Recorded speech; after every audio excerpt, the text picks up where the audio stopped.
Hi everyone and welcome to Labour Society's Robot Wars, How to Fight Your AI Boss. Unfortunately the speaker from Uber wasn't able to be here today. However, we are very lucky to be joined by two very active trade unionists who are happy to share their insights on the topic. So first I'd like to introduce Gary Hassel, who is Branch Secretary of Brighton and Hove City Rail, Maritime and Transport Union, commonly known as the RMT. And then secondly, I'd like to introduce Callum Cant, who's a delivery worker who's been active in recent delivery strikes. He co-founded Rebel Roo, and he's also a former student here at Sussex. So I was going to invite both speakers to make opening statements, but I think we've decided to get rid of that idea and just go straight into the questions. So after the questions, I'm going to open up the floor for questions. But yeah, firstly, over to Callum. Could you just tell us a bit about what's been happening recently with Brighton's delivery workers? Yeah, for sure. So I began working at Deliveroo in kind of late 2016, immediately following a week-long strike in London by Deliveroo riders, which then spread to Uber Eats riders. So those were the two big food delivery platforms in London. And without any union organisation, the workers suddenly decided that they weren't going to accept a change in contract being proposed by Deliveroo. And so they organised and went on strike, raised thousands of pounds in a strike fund, and stayed out for a week, and won.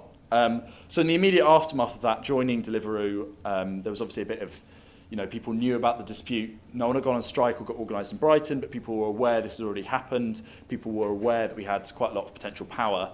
But there wasn't necessarily a reason to strike in Brighton. There was no reason to have a dispute because the pay was still quite high per hour. So we were paid £4 a drop, universally. There's no hourly rate, there's no rate if you don't get any deliveries, you just get £4 per drop. If you get 4 deliveries an hour, you're minted. If you get no deliveries an hour, that sucks. That was it. At that point, there was a lot of work for the number of riders we had, so you could quite easily, during peak hours, make £12 to £16 an hour, and then during the day, you would earn maybe £4 an hour, but it would even out because you'll get a lot of money in the evenings. So generally, riders were pretty satisfied, and there wasn't much impetus towards trade union organisation. But as we started to get towards Christmas, Deliveroo essentially started a massive recruitment drive expecting a huge increase in orders and didn't get it, meaning that the amount of drops you do per hour dropped quite dramatically, which meant that wages went from anything like £12 to £16 an hour down to some people were on, over the course of a day, about £2 an hour. I worked one particularly awful Saturday where I made, I think, £1.68 per hour over the course of the entire day. Most of the time I'm just sitting in a park, just waiting for orders, right? Absolutely nothing to do. And the way this worked, basically, there's a zone centre. People might know it. If you know where Jubilee Library is, outside there, there's a zone centre. And the app tells you to go there when there's no orders. And what happened was, as there was less and less work, more and more Deliveroo workers started meeting at this zone centre. So we'd go from, you'd wait there for 5 minutes at a time in September, and by December you'd wait there for half an hour at a time, and there'd be 30 other workers, and you'd all be pissed off, and you'd all be talking about, oh, how many orders have you done in the last hour? How many orders have you done today? What's your hourly rate? And this constant comparative discussion of wages quite easily produced organisation. So we started to have WhatsApp groups which ran constantly and these were both organisational and solidaristic in the sense of if you had a flat tyre or your lights went, you could get some help off that from other riders, and that also provided an organising base. And by January, we were ready to start a trade union branch. We began the first branch of the Independent Workers of Great Britain outside London. They had organised with riders on strike in London. And then very quickly after that, the Spontaneous Initiative got out and we were on strike, I think that weekend, immediately after we met. And that was just led by people outside the trade union. They heard that people were getting organised, so they led a strike movement and then the union joined in. We had 3 demands, basically. There was 100 riders on strike, and the demands were, we want £5 a drop, not £4 a drop. We wanted a recruitment freeze so that we could all get more drops per hour. And then we wanted no victimisation of trade unionists, so they couldn't just get rid of people. And basically, that first strike then led into a series of demonstrations and quite a rapid process of organisation. And we weren't alone in this. There was also organisation in Bristol and Leeds at the same time. And we won 2 out of 3 demands. We won no recruitment, no trade union victimisation and a recruitment freeze, but didn't win the £5 a drop. And during this time, there was also a national bulletin which was established called the Rebel Roo, which was just circulated online and then through print distribution that got to about 10% of Deliveroo's workforce during this period. There's about 15,000 workers in the UK, and we got to about 1,500 workers a month. So dispute developed quite quickly. We won 2 out of 3 demands, and then now we're kind of in a fallow period in between kind of movements, I suppose. Okay. And now I'd like to move on to Gary, and could you just tell us what you've been doing around Southern Rail's attempt to introduce driver-only trains? Yeah, thanks. My name's Gary Assel. I am branch secretary of Brighton for the whole of this century, I think, 1990. and it feels like that sometimes. And these are very, very difficult industrial times. And we may be able to be on the brink of success, or we could be on the brink of disaster, I guess, is one of the ways of looking at it. The railway and its trade unions, of which there are 4, always embrace change. Historically, the trade unions have worked with new technology as it's come through from steam and all the way into electrification via diesel and computerisation, and 2 people used to drive the front of the train, so there'd be 2 drivers in the train once. Even when the train was empty, you had to have 2 drivers. And so we've always embraced this change. But what we've also done is ensure that our members, what were the NUR, the National Union of Railwomen, even though we had women, progressive trade unionism for you. And then we merged with the National Union of Seamen and the National Union of Railwomen and got rid of the men and became the National Union of Rail, Maritime and Transport Workers. And so the people who we organise, you may be surprised to know, are not just the railway, but also seafarers, people who work in the North Sea, people who work on the wind farms, people who drive buses, people who drive taxis. Somebody from Deliveroo joined my branch online. Right? And then you have to track them down and say, well, this is what we can do and this is what we can't do. And so we've had battles historically for 110, 120 years. Big major battles. In the general strike way back in the 20s, all the way through the Jarrah marches in the 30s. All the stuff going through into the late 60s. And in 1979, we were getting like 22% pay rises, because the strength of the union was massive and it was organised. But what was coming was the break-up 21 years ago, of what we would know as British Rail. And it's taken these companies 20 years to get the shit together, and now they're just basically coming to smash any of the unions who get in the way. So for 20 years we've had like an honeymoon period in relation to 150 years of, say, railways. And one of the things it's doing with that is automisation of services and digitalisation in the sky and in computers and so on and so forth. And as a result of that, and the battle for the union is this: we have to fight to make sure that our members and others have got jobs of value and worth in the industries where we organise. And if we don't do that, there's no point having a trade union. There's no point in having someone where you just give them money and they buy shares and they buy buildings and they invest in education, but they don't look after your job, they don't look after your security, they don't secure you a proper pension, they don't get you proper terms and conditions, and they don't control your hours. And if the union don't do that, then they shrink and they merge and people go, what's the point? And what we've been doing, certainly since this century, but historically, is we've been fighting and organising in where we do, and we have that mantra of, some people may call it militancy, we call it defending our members, because that's what they're asking us, that's what they're paying us to do. And that comes first, second and third. And the other organisations that we affiliate to, and it was interesting listening to what they did with the Deliveroo system, where they had a meeting and then said we're going on strike. We can't do that. That is what used to happen for us in 1900 and 1910 and 1950, and after that, no. And that's why I brought these. So this Southern dispute is very bitter. It is the longest strike in our union's history. That's of historical importance. And what it's about is removing guards from all of the trains, not just at Southern, but in the whole of the franchises. We have to stop that and we have to reverse that. And so we've been campaigning with just about anybody and everybody that we can, including not slagging the TUC off too much, to be able to get support across the piece, because we're in an historical battle and fight that if we lose, it'll be remembered whose watch it was. It'll be remembered what the dates were. And so the issue is we can't afford to lose. And so we have to fight for it, and we are fighting. We've had last Thursday, a week ago today, was strike day number 36 over an 18-month period. Southern are taking 2 days strike, 2 days pay for 1 day's strike. The lawyers say we can only claim that back when the dispute's over. And the dispute's now 18 months. They took off them as part of their terms and conditions, they took them off their parking passes.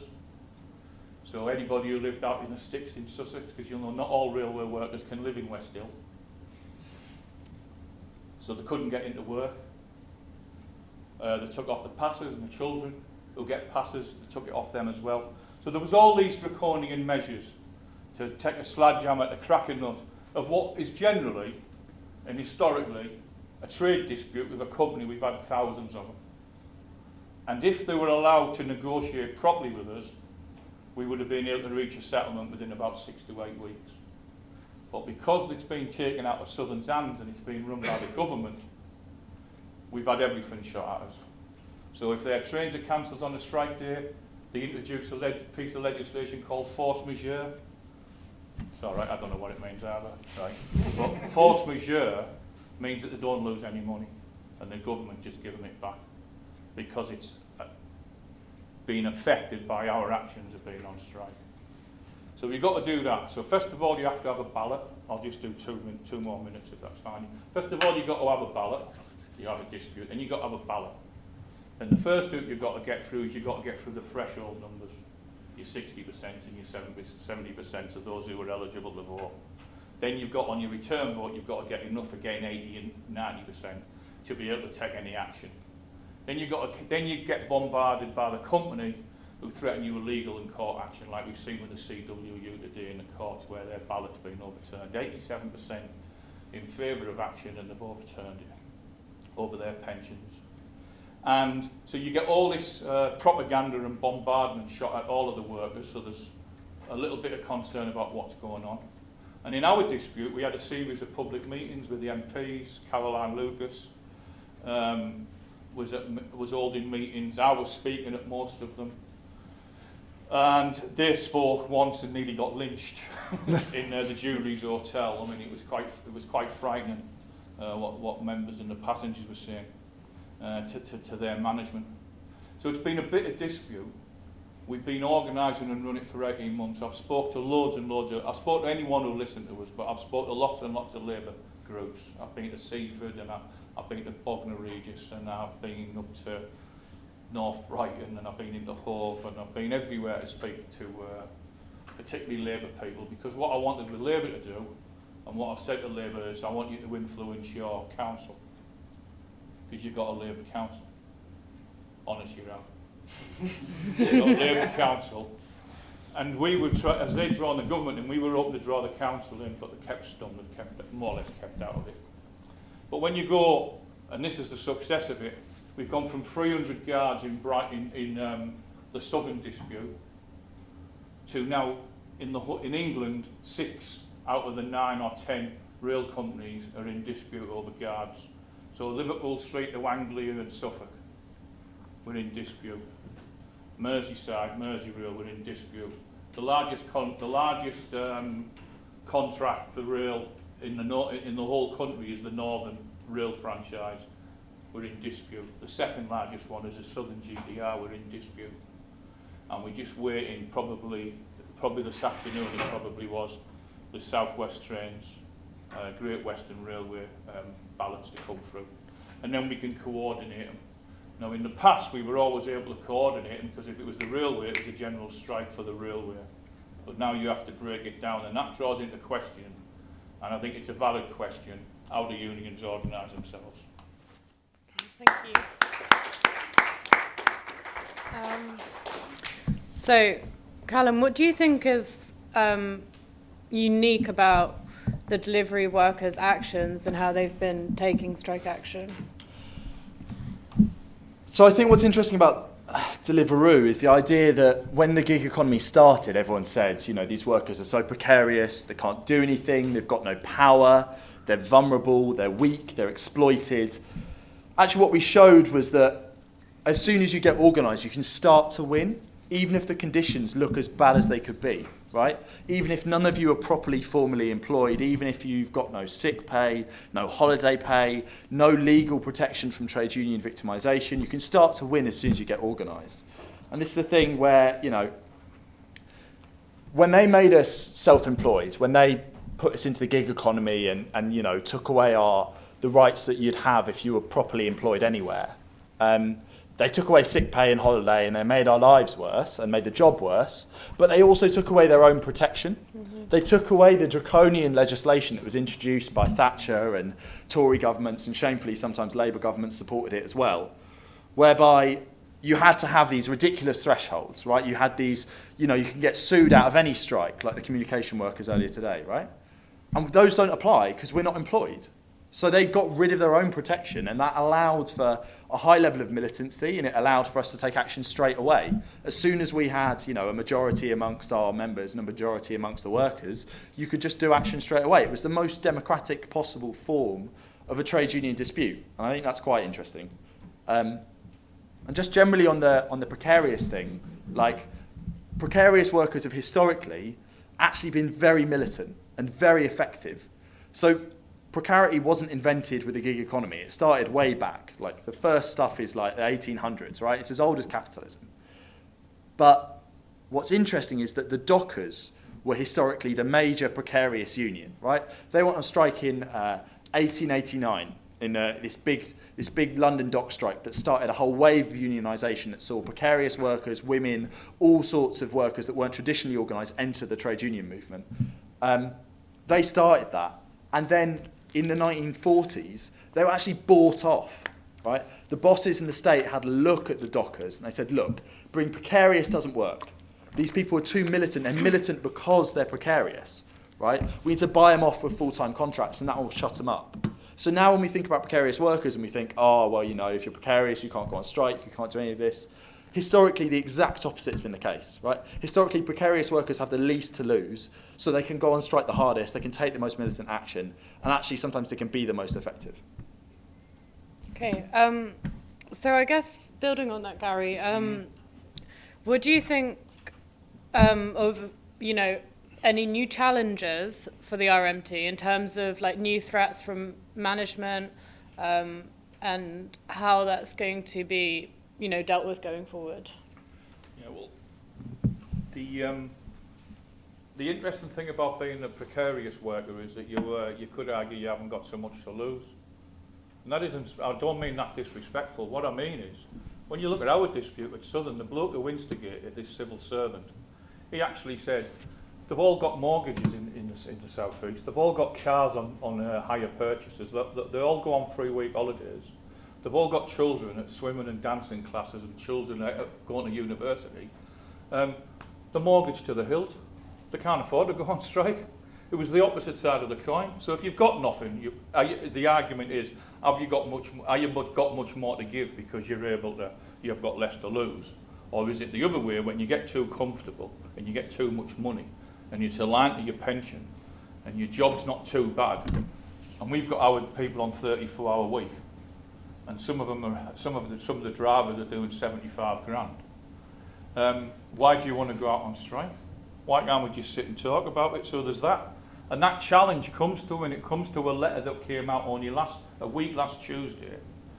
And in that letter, it was an individual letter to every guard at Southern.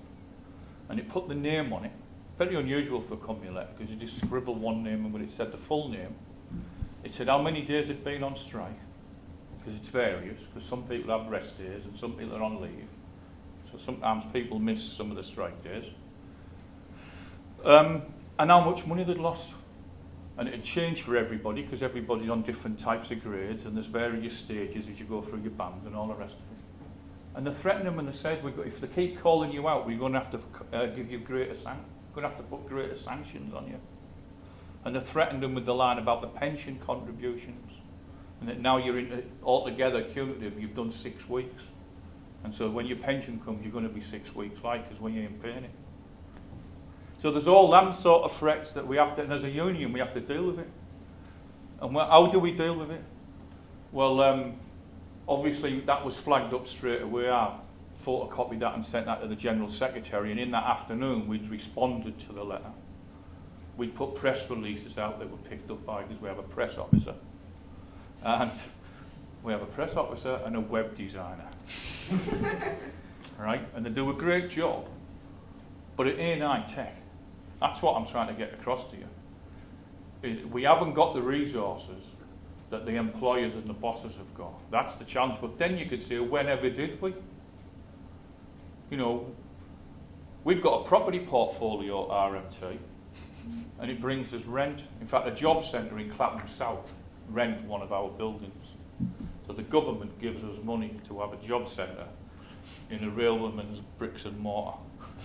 So there's some strange games go on, because it's how you bring income in to survive. And then there becomes the threat, because you know sequestration. The dockers got sequestrated, the P&O ferry people the seamen got sequestrated, the miners got sequestrated. And what that does, as you all know, is it freezes your bank accounts and you can't pay anyone, and it basically puts a red circle around all of your assets and your money, and you can't function. So that became law. And the big challenge for us is the bosses have got the ears of the government, plus the organisational structures in between. And in our case, it's the Office of Rail Regulator and it's the Rail Safety and Standards Board. It's supposed to be independent, but they're not. They're made up of directors of all of the other railway companies, and they run them businesses and they sponsor them to do research on their behalf.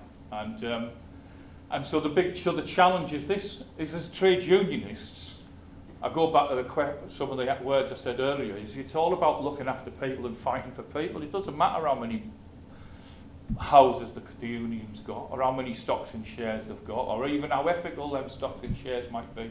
Because there's an argument that trade unions should only have ethical stock and shares, but I've never met an ethical stock or share in my life. I think that if you're really honest, a brutal stocks and share gets you a load of money quick, and a non-brutal stocks and share gets you very, very little money slowly. So why would you want it? And so the challenge for us as we are now is this bit of the 2017, in this 17 years into this century, is how do we cope when you're organised like us, when they get well paid like us, when the conditions are good, but there's still plenty to fight for. How do you say to them people, you've got to give that up and come out and fight? And sometimes you've got to come out and fight for others. And the fight for others is the fight we're trying to get with the drivers to say, come out and protect the guards. And it's very difficult. You ask a driver to go on strike, he's going to lose 230 quid a day. Some drivers never crossed our picket line last week twice.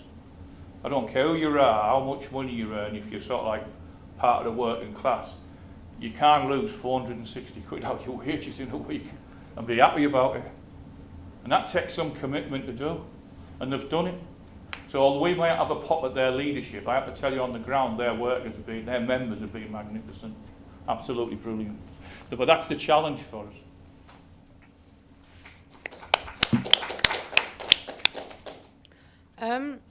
So I think moving on slightly from what has been happening and what the unions have been doing, I think we might move sort of into why it matters, and what, not like why it matters, but why are the delivery strikes so important right now? Yeah. Well, okay. Who's got a job? Put your hand up if you've got a job. All right, how many is that? 1, 2, 3, 4, 5, 6, 7, 8. At least 8. All right, who's in a trade union? 2, 3. All right, that's why it matters, right? That's what matters, because this is the Labour Society, right? This is the party of the trade unions historically, and you've got 3 out of 8 are in trade unions, right? So like, the trade union movement, like we can't like pussyfoot around this, is dying on its feet. You've got a 13% density in the private sector, right? That means 13% of private sector employees are actually in trade unions. It's not that much higher although it is higher in the public sector, right? And the average age of members, the average age of like workplace representatives keeps on going up.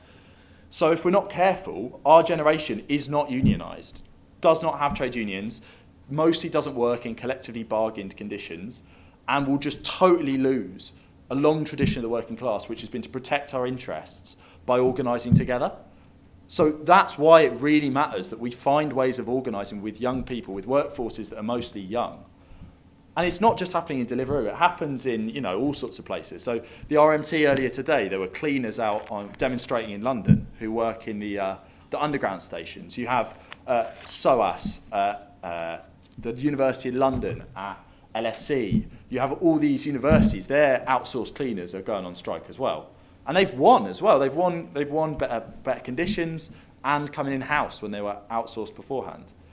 So all these movements, the picture house cinema workers, right? There's a new wave of rank and file young workforces which are coming out. And they're so important because the only way we can continue to have organised power at work, if we don't build this wave of struggles, if we don't build these rank and file movements, we will forever lose or have to re-establish at great cost one of the most important planks of a socialist platform, right? Of a socialist possibility, right? You can't have a progressive society where the working class are totally disorganised at work, because that's where we produce value, right? That's where society has to care about us. And if we aren't organised there, we're going to have very little power, right? I think in our context where, hopefully you've got the next government with fucking John McDonnell as the Chancellor, right? And Jeremy Corbyn, he's already the Prime Minister, but Jeremy Corbyn is the Prime Minister. You've got to think, what do the organisation, what do the businesses, what do the deeper parts of the state, what do they think about that?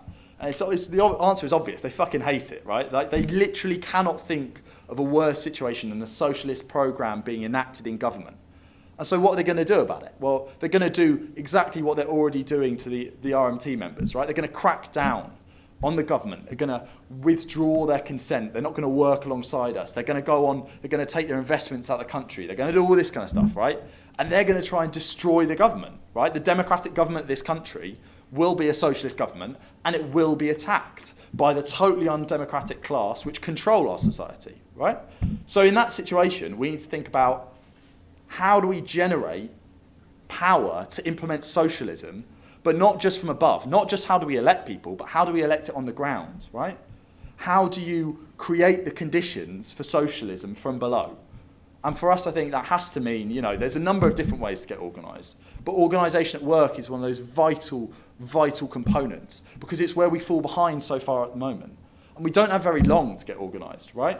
And we've probably got something like 18 months until Brexit, right? If we don't have a trade union movement worth speaking of, a rank and file movement with some genuine militancy, a genuine amount of power in society, we're going to find it really, really a hard slog to rebuild that. So I think that's why, for me, it's one of the imperative political tasks at the moment, is to rebuild rank and file trade unionism, particularly among the young, particularly among the precarious, particularly among migrants.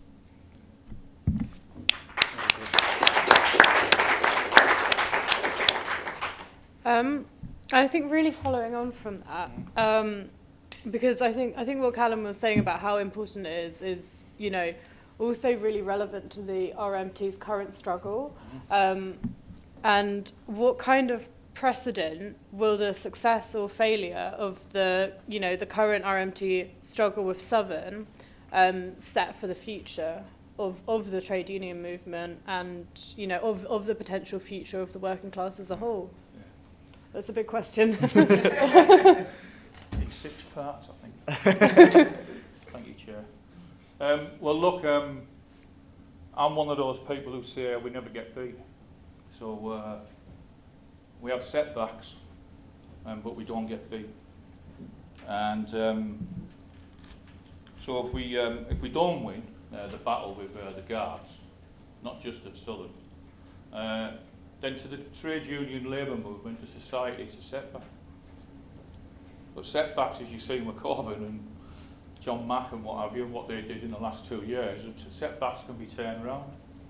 No one would have ever thought that we'd be in a stage like this, where potentially we can have a real, genuine Labour government that will govern for the people rather than for the institutions and the bankers.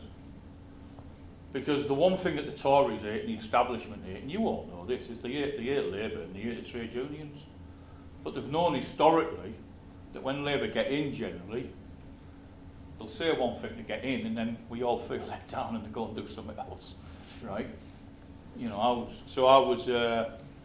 I was 16 in 1977, so I can remember, and I'm from the northeast in Teesside, so I can remember the big steelworks strike. I can remember the massive fire dispute in the build-up to the winter of discontent, because I was 17, I didn't have a job, and I used to go and collect firewood for them. So there was all these things, but you're still not beat. You know, and I sort of semi-lived through the miners' dispute. And what I mean by that is I wasn't active every day because I was moving about the country in different places.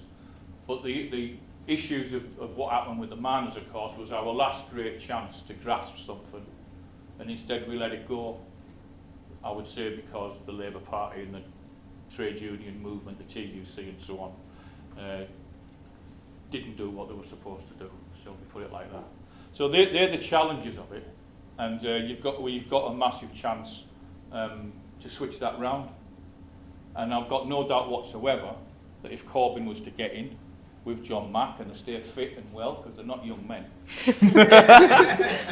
right? I mean, John's had, I think he's had at least 2 heart attacks, right?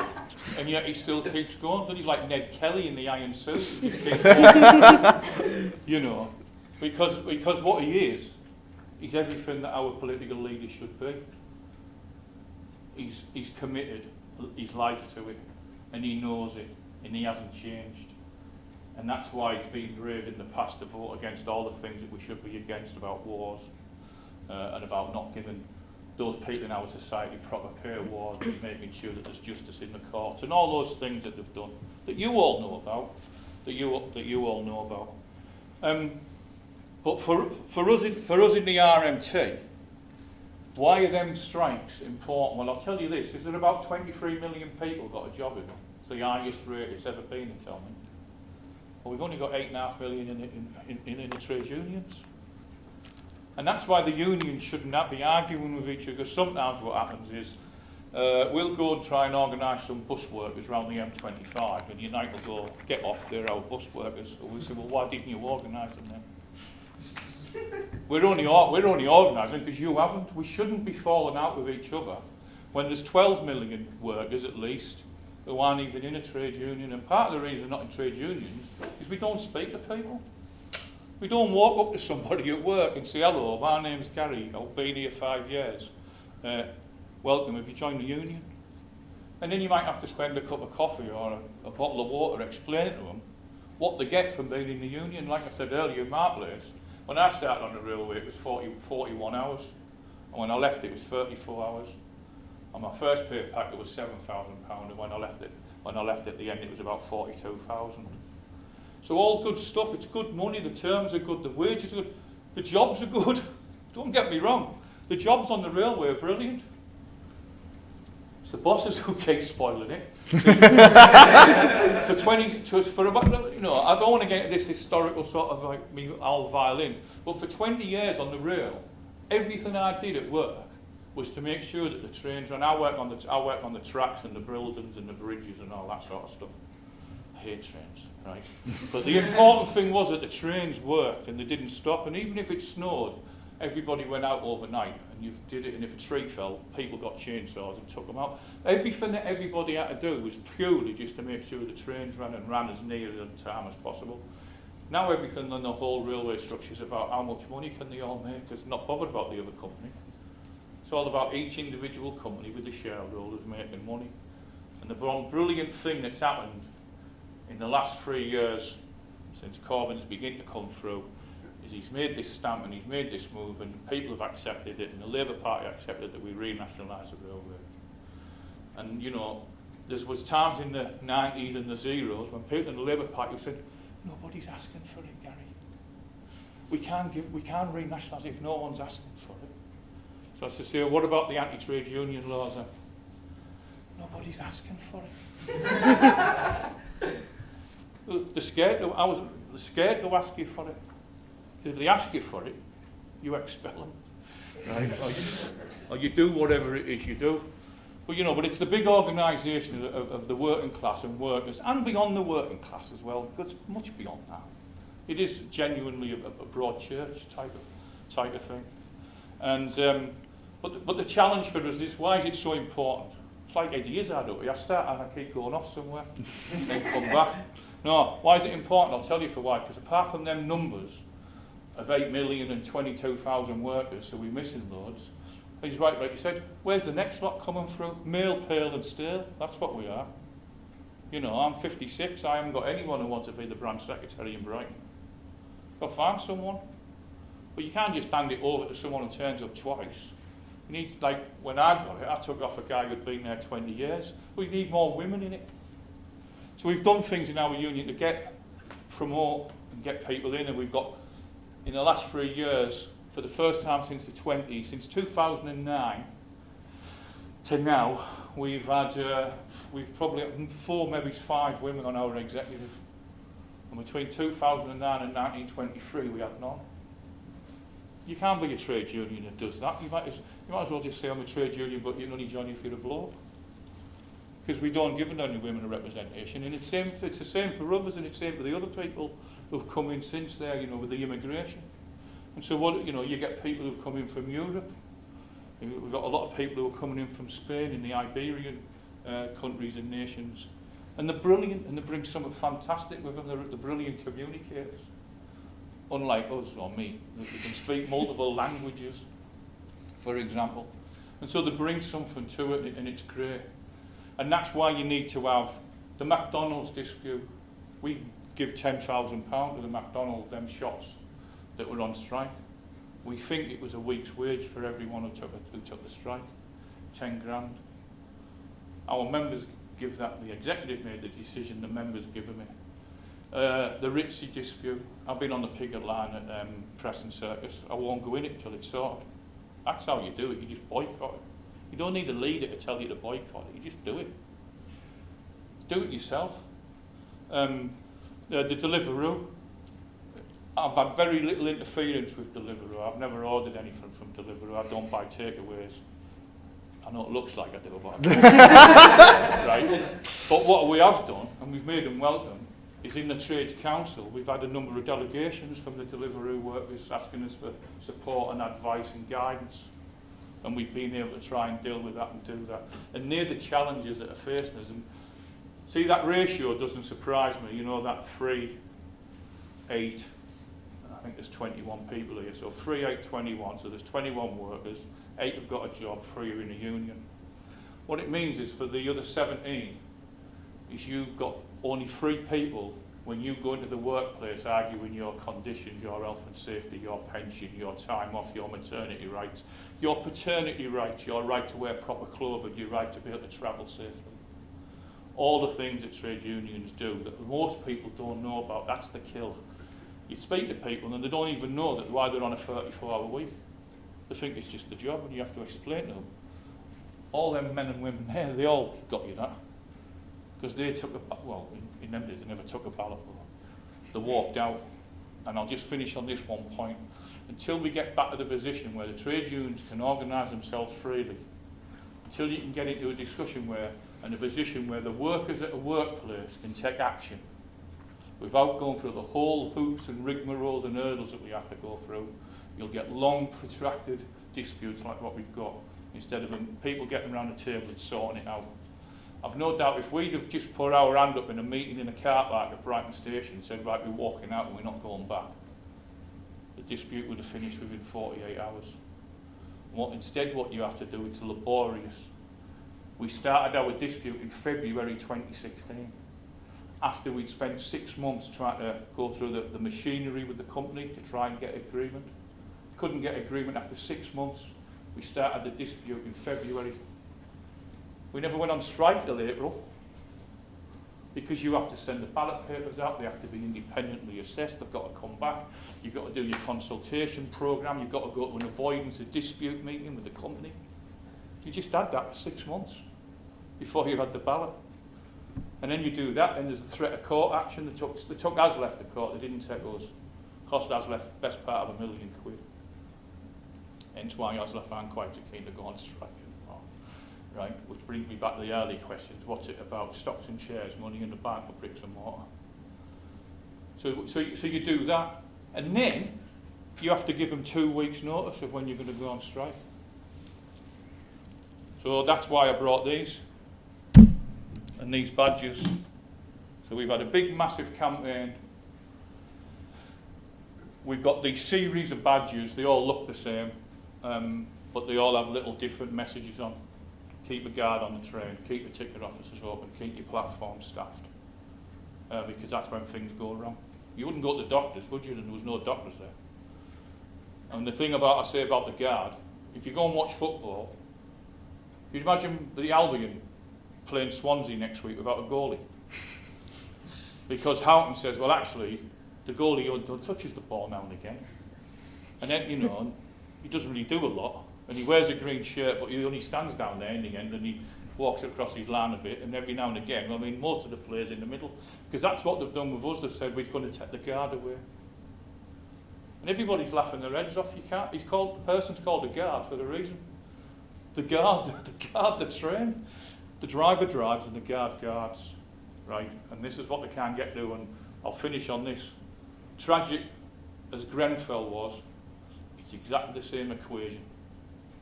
The people in Grenfell told them that tower block wasn't safe.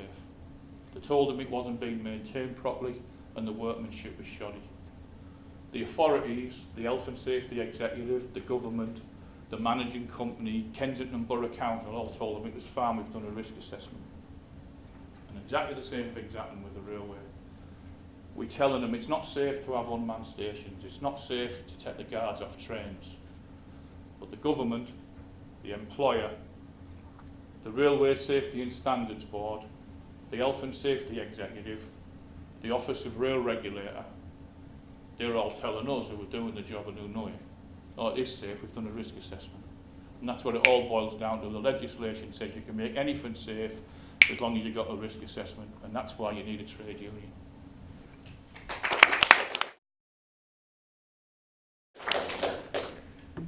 So thank you both for that. I think moving on a little bit to just focus on automation and what's going to be happening in the future. So Callum, so what do you think what does the future hold for delivery workers and for gig economy workers more broadly? Now that automation is becoming, ever increasing.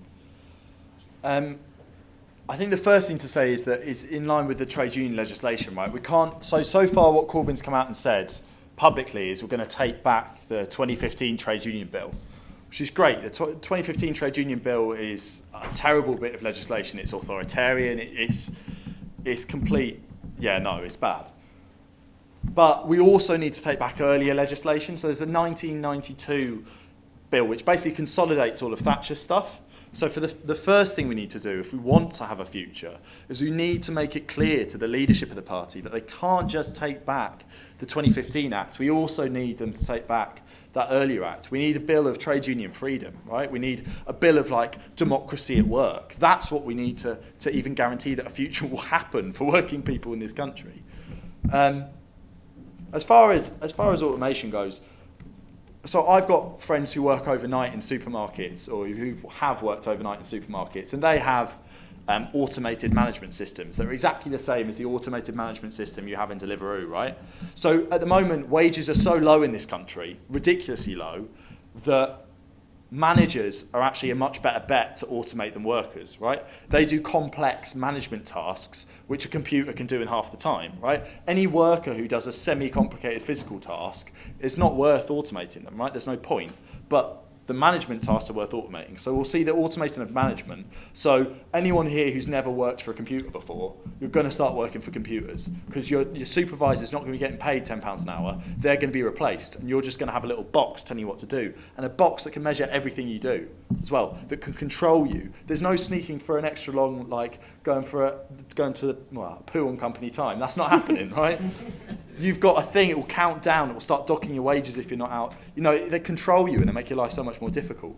And this is the thing, that in the long term, automation is positive for building a society where we don't have to do work all the time, right? I enjoy myself much more when I'm not at work than when I am, right? You can have good jobs, but at the same time, what we really want to be doing is spending time with our friends, our family, at the pub, whatever, right? In meetings. In meetings. That is all massively helped by automation, right? Good if less work has to be done. But under capitalism, less work or more automation will only ever mean in the end that we're paying for it, right? In the end, it'll only ever mean that you have to work longer for less wages, right? The emancipatory potential, the potential of freedom in technology will never happen under capitalism. So we need to treat automation in this double way, right? Where it's both a terrible thing that is destroying our livelihoods and is going to make our jobs worse, but then simultaneously is the promise of what life could be without it, right? If you didn't have capitalist society running automation, it could be a beautiful thing. And so we have to have that double relationship to it, I think, as it spreads across society. Okay, thank you.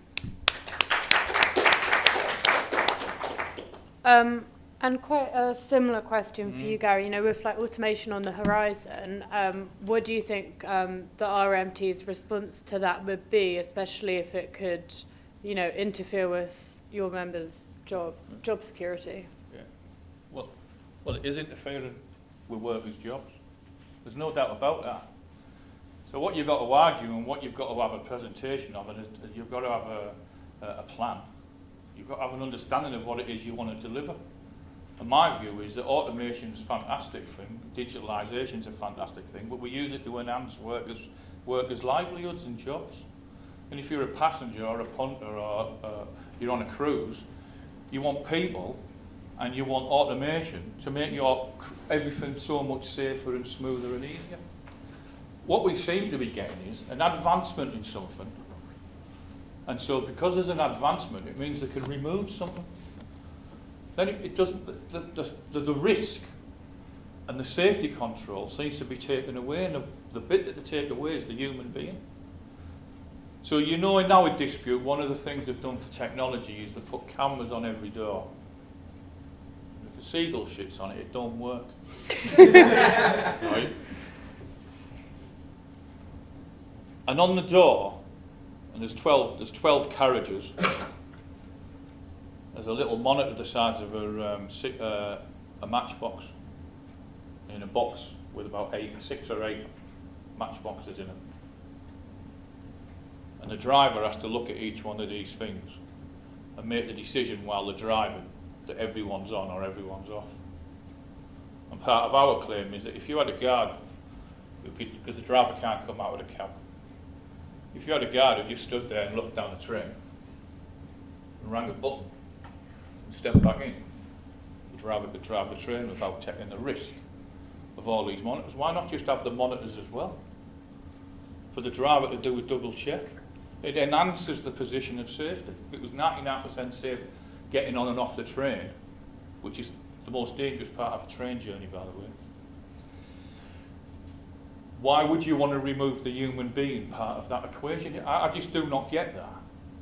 I just do not get how you want to do that and put that person on benefits, for example. Why would, as a society, why would you want to do that? It seems just a crazy thing to me. So we've got this other, I'll just touch on one point and then I'll go to something else, but we've got this other thing. Apparently there's been such brilliant technology advancements in light bulbs that when they put them on the front of a train now, they can actually wrap the train in advertising, or they can paint it jet black. So the yellow at the front of a train is always yellow. You all know that, don't you? I never knew for years, but all train fronts are yellow. Do you know, like when you're on a car, colours your back, number plate, yellow. Colours your front, white. Anyway, they're all safety reasons, right? That people had accidents and all the rest of it. And so on the front of a train it's yellow. And it's not just for people who work on the track, because they have a lookout, but the lookout will be looking for yellow. It's not just for people who go rambling and wander across the thing, because they'll be looking for yellow. So you can spot yellow if you come through trees and all the rest of it. It's bright yellow and you go, there's a train. And the light should be, in my view, to enhance it. It just seems obvious to me. But instead what they say is, oh no, we don't have to paint it yellow anymore. We can paint it black, or we can put an advert on the front of it or something. And so there's an advancement in something, and then they use it to mitigate one of your previous controls of how, it's only painted yellow, but of how it would work. And I just think that if you're going to have new technology and digitalisation of the railway, which is, it's on its way, we're going to get it. We know that, but it's how we work our way through it to look after people. New technology means smart cards, oysters and all that. They're way ahead of that game, as you'll know. So some people in the country haven't even got oysters and smart cards, they still buy a ticket. I'll buy a paper ticket. But now you can get one that you can just do online. You don't have to go to an office, you don't have to go to a shop, you can just do everything online, pay the money, not see anyone, get it sent to you, swipe through the things. Now, that technology there, I think, is detrimental to society. It's detrimental because you're going to lose loads of jobs. You're going to have railway stations, and we'll call them transport hubs, because it ain't just going to affect the railway. So you have transport hubs in an integrated transport system. Taxis there, trains there, buses there, and a dock here, so you can go on a ship. All that, there won't be anybody there. Because this is the danger of new technology. You remove the people and everything becomes automated, and we've seen it in Blade Runner and all them sort of films, and with Mad Max and all that sort of stuff. Which probably isn't too far away from where they're going to take us, if we allow them to take us there. So I think you can have it. So there's this other thing of satellites going around the planet. And for 10 years, the EU, including Britain and our railway workers, they've been meeting in all the capital cities around Europe, having a look at everybody's systems for signals. And what they've got, they're at the stage now where up in the sky, there is GPS, I suppose we might call it, and they're going to control all the signals. And what it means is, we won't need signallers. So you have a driver, a signaller operates the signals, There's a lot of signallers in Britain. There's a lot of signallers in every country in Europe, and they're massively paid in relation to their numbers, very well paid, and rightly so. They've got great responsibilities, and across Europe-wide, they want to look to remove them and use this GPS system. But you can't just come out and say, we're getting rid of you, because they're a little bit more cuter and craftier than that. And I think that's where technology is. As a society, we're missing a trick. We should be saying we welcome the GPS stuff because it makes it feel safe. But you still have to employ the humans to be able to do the communication for people. In case something goes wrong, to do the maintenance and so on. Maybe it's me, maybe I've got it wrong and I'm not seeing the bigger picture. But it seems odd to me that that's what's going to be coming as we go into the 2020s and into the 2030s. So the first move now in the zeros is remove the guards. In my view, the second move will be nationwide to remove the signallers. That'll leave the drivers isolated on their own, and they ain't got anyone else to support them, and they'll be next because you've got the driverless trains. When it's 2050, 2055. Because that's the way the big brushstrokes of technology are moving, everybody. And so as a union, and a union, trade union movement, we've got massive challenge in what we do. Massive. And so the diversity of the trade union movement has to change. As we've seen, diversity of organising people who are on 0 hours, nothing, no sick pay, the whole lot. We haven't got a grip with the self-employed. That's why we haven't got the densities. When you talk about in the industries where I organise or I work in, when you say to people, you need to come and join the union, they say, I'm self-employed, mate. Now, don't get into the argument about whether they're genuinely self-employed or bogus, because sometimes with people that can be a bit patronising. I think you can do that at a political level, that explain that you're not genuinely self-employed. But I don't think it's a good idea telling people you're not self-employed. sorry mate, it's a joke. You won't get very far in your conversation or trying to convince people to come round to your way of understanding what's happening to them, right? And so you just have to be a bit clever with it, but it's a massive challenge. For us in transport, it's about GPS, it's about moving tickets, about people not being there.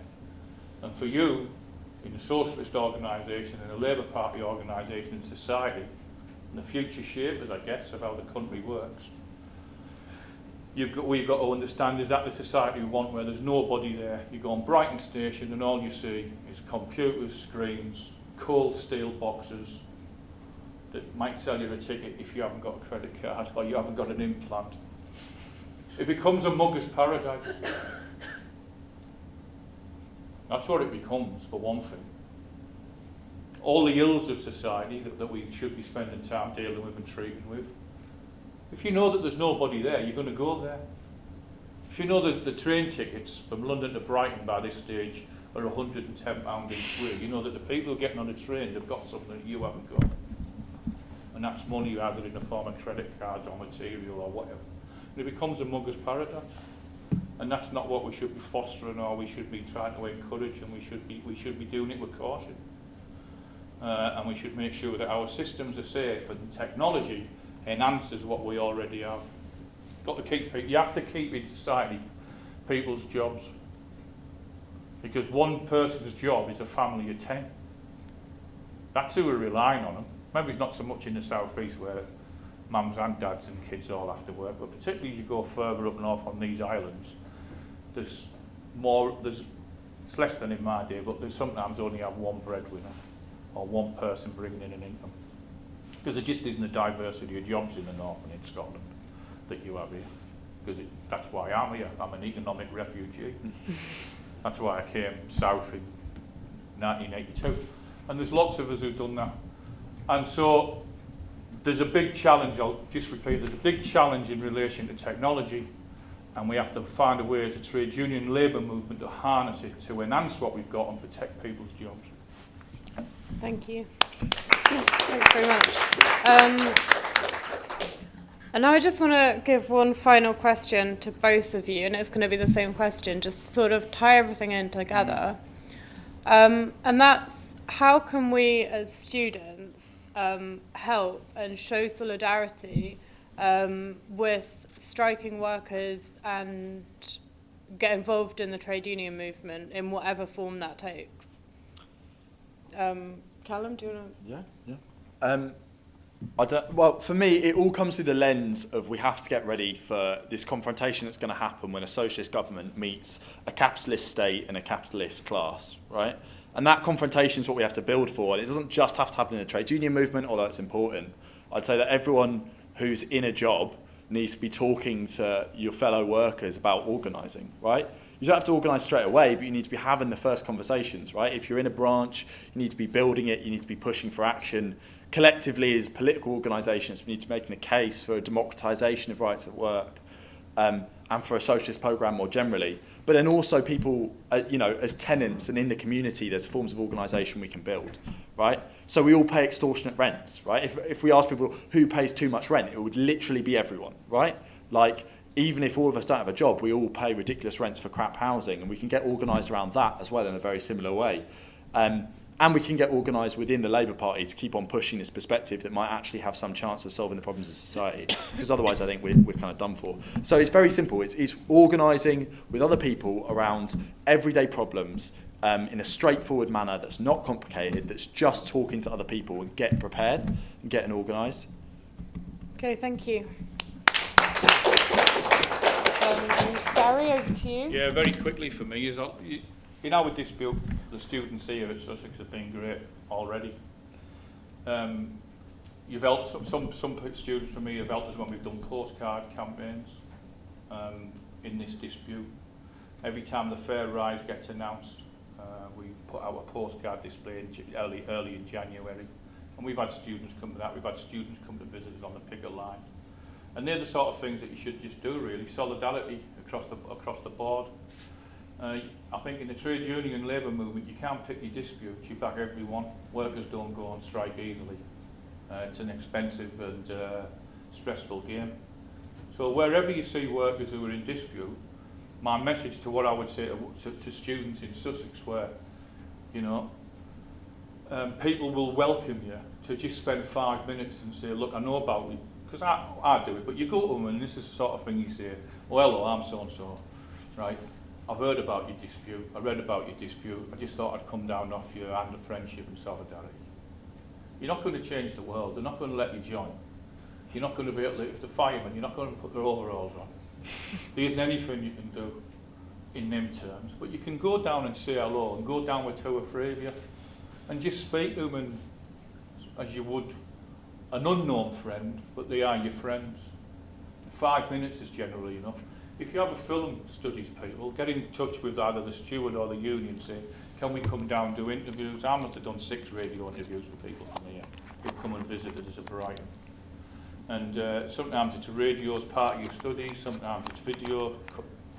Go and pick it, go and find it and target and get some information off them and say, do you mind doing this? Because it's not so much that you're important, it's that feeling that people are listening and understanding and taking on board what your dispute is.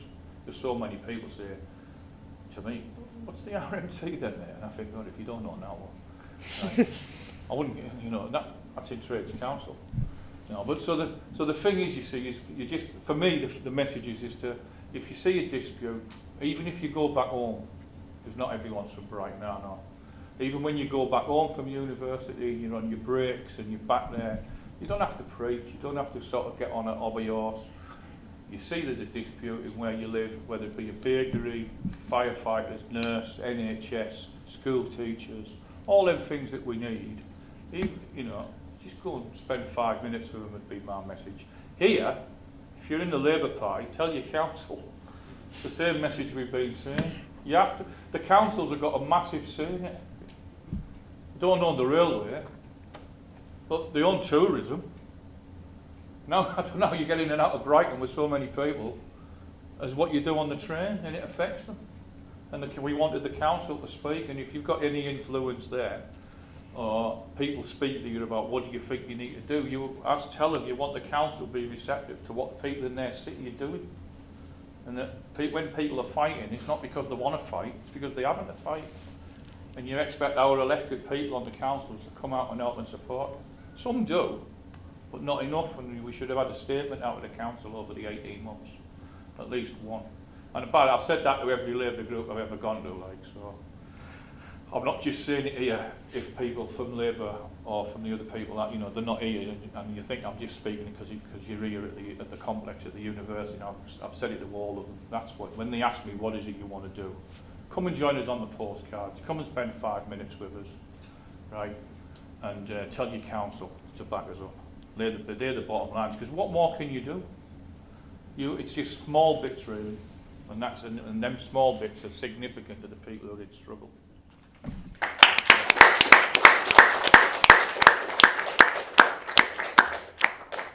So thank you very much to both of our speakers for, you know, giving us all that information and coming here today. I'm now going to move on and open the floor to questions. But before then, I just need to check if anyone needs a very short break, because I am aware that we've been here for over an hour now. Yeah. An hour. Is anyone desperate to just take a 5-minute break, or should we just carry on? All right, so I would just ask if people keep questions quite brief and specific and make questions, not observations. But yeah, just, yeah, go for it.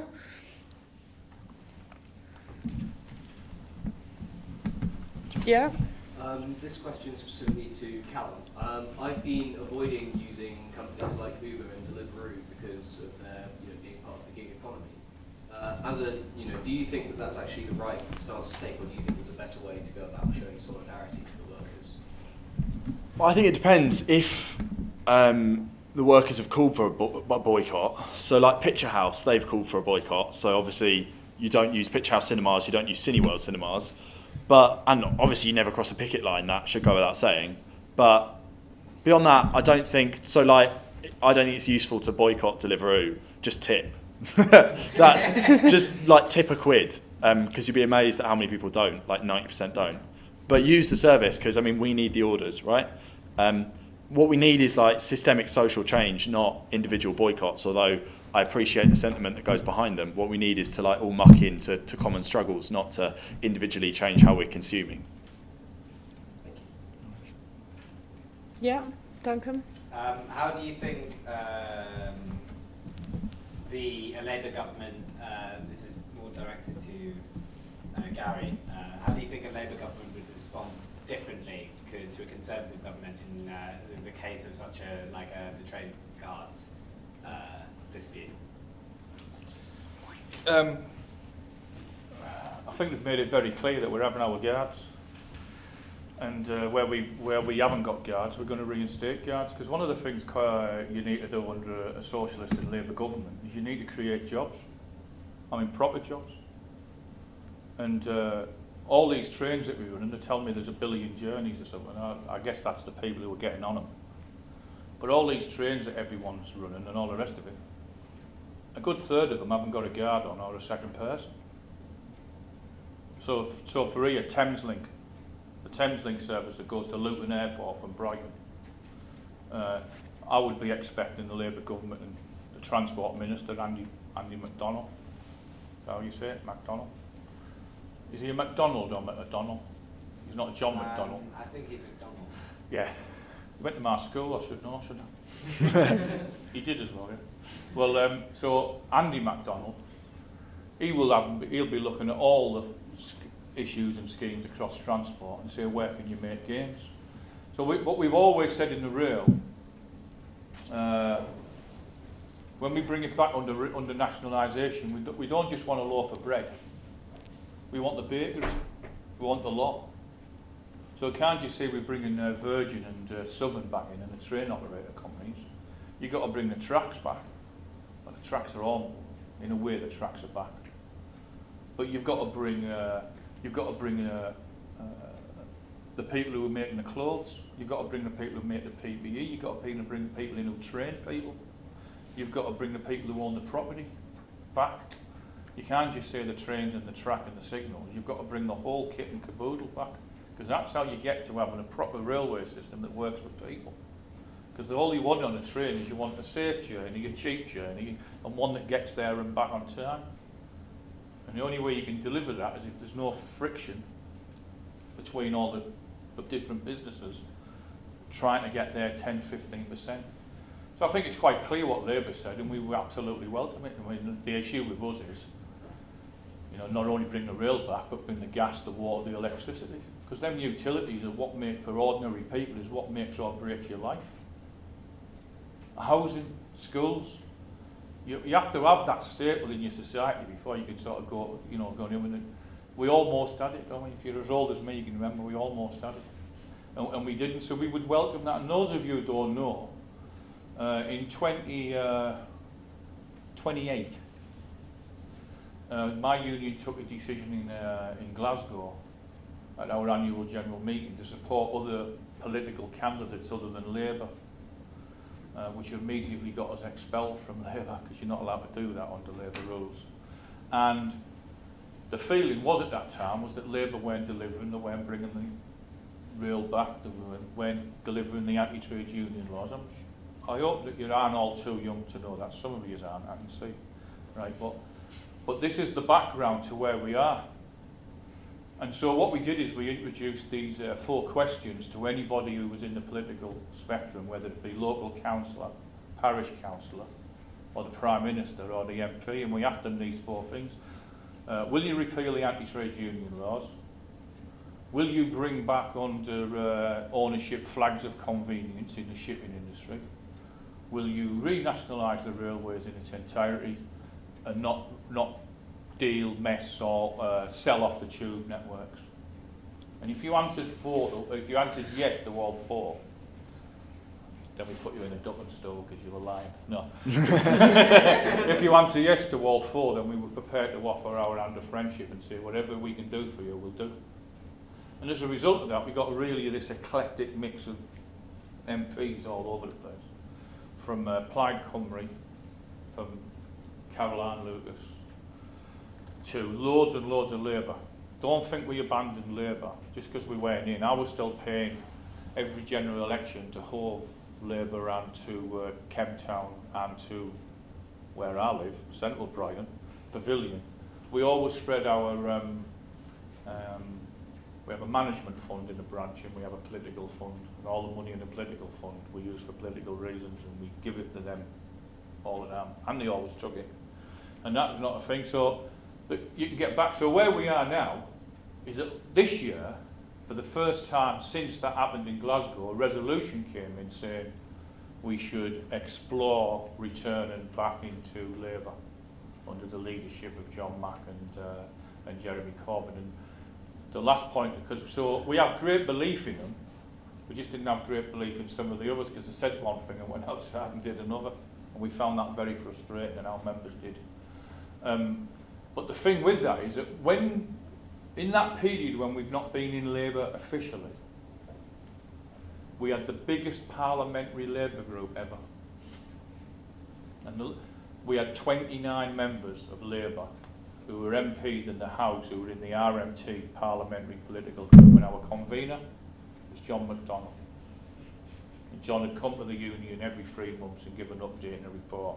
And he'd come with Gideon, you know, he's secretary, and he met Gideon. So he'd come with Gideon, his secretary, sit at the back, our executive would be there, and he'd come in and give us an update on what they've been doing. So all behind the scenes, there's always work that's been going on. So we welcome the opportunity, I think, that this new page turning in Labour's history, and we want them to do all of the things that they've been saying for the last 18 months. And we all know that if there hadn't been that split and backstabbing and trying to get Corbyn out and vote to no confidence, and the whole party had got behind him as they should with a leader, right, wrong or indifferent, you can have your row after the GE if it doesn't work. If they'd have all got behind him four square, he would have won that election. And we wouldn't be probably talking about my guards. I'd still like to have come here to talk to you about Labour and the RMT, I guess. But the other thing, and I said this yesterday actually, so the thing is about the next general election is this, because one of our members said, do you think we'll still be on strike when the next general election comes? And my answer was basically, at the next general election, if Labour win, we win, and we get our guards back. And if Labour lose, the dispute's lost in it.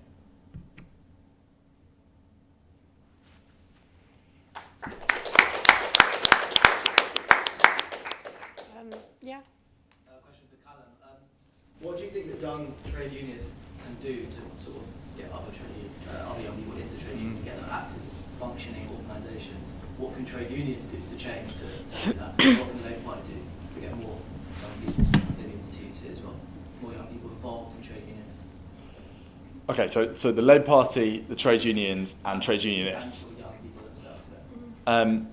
I guess trade unionists, the easiest thing to do is to talk to people. So at the moment, there's some workers at I won't say the name because we shouldn't do, because they've not formed the branch officially yet, but a very large pub chain in Brighton who are organising, and I think they've got about 10 members now in this chain, which has been previously unorganised, which will remain nameless. And that dispute, I mean, they're with the same union that's doing the McDonald's dispute, right? That dispute has the potential to spread. Who of us doesn't go into a large pub chain occasionally, right? This could happen, that could spread nationally, right? We're already in so many workplaces, right? I guarantee if we all talked here, there'd be people who work in, already workplaces that we need organised, right? We've got mates who are reps at the library here at the university. They need to be better organised. They need to be taking action for better contracts. We need to be organising on campus to have an industrial coalition on campus. What I mean by industrial is that everyone who works on campus should be the trade union should be with each other. The lecturers shouldn't be fighting for the lecturers and fuck the cleaners. Everyone needs to be working with each other. So I think what we need to be doing is quite a lot of basic organisation, because we're starting from such a low level, it feels really weird. I never grew up knowing much about trade unions or whatever, right? I grew up in the countryside, there weren't large trade unions, we didn't do any of that. So we've got to restart this tradition, just with our friends, and that's enough, right? Everyone's going to have a job, right? 85% of students work. They're going to have things we could do. What could the Labour Party do to get more young people involved? I think we need to have organisations like Momentum and just Labour Party more generally, working really hard on like grassroots politics. It's not just enough to win the general election. That's not going to do it for us. That isn't a social revolution. That's not going to do the whole thing. That's only going halfway. So we need to be involved in, you know, like in Brighton, we've got the Bevy, right, which is a cooperative pub. We've got the Free University, which is like a cooperative education project. We've got trade unions, a trades council, right? We need to be integrated with all those things and pushing and building them more strongly than we are, right? So my ward, we've got 730 members, a third of which are under 29, right? Or under 27, in fact. Yeah, they're young Labour, so under 27. I don't know any of them. 730 people, most of them must be within like 500 metres of my house. I have no idea who they are, right? If I knew who even 10% of them were, we could start to really fuck shit up, right? We could give the Tory government absolute hell. So we need to figure out how we get into that position. As far as what do the trade unions do, I mean, it's really hard. They're desperate for this, right? More than anything else, in the Trade Unions Congress, a lot of their, you know, full-timers are seeing their salaried jobs slipping away, right? Because the fewer members they have, the less income they have, the fewer salaries they can pay.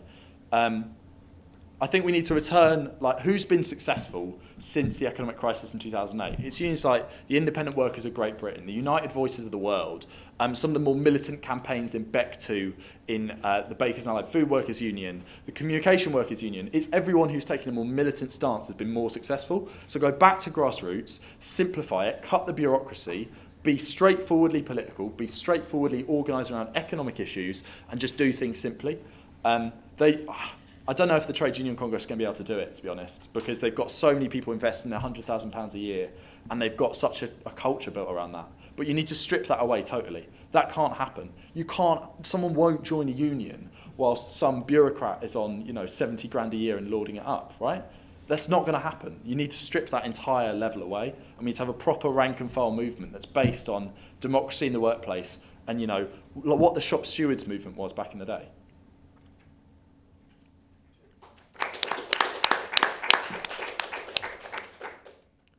Have we got a couple more questions, maybe? Or is that about it? Pub. Pub? Yeah? 7:30, we can end there. Yeah, okay. Oh, Oh, one more. wait. Can I have a word though? Yeah. So I am a Sussex county rep for the South East Regional Board. And although there's youth officer, that means that I also represent any of you who are members of your constituency in Sussex. So if you have any, I've just started on my first year. If you have any things that you need passed on, basically I'm like a liaison to the people who work in the South East office, the South East MPs, MEPs, and NEC board members. I think. So if you have any like questions, concerns, worries, things that you don't think they're doing right, that you want to pass that back and forth, please can you come and talk to me at any time? 'Cause, yeah. Sam, thank you. Okay, well, a big thank you to everyone for coming, and to our speakers, huge thank you for coming here today, and a round of applause for the speakers.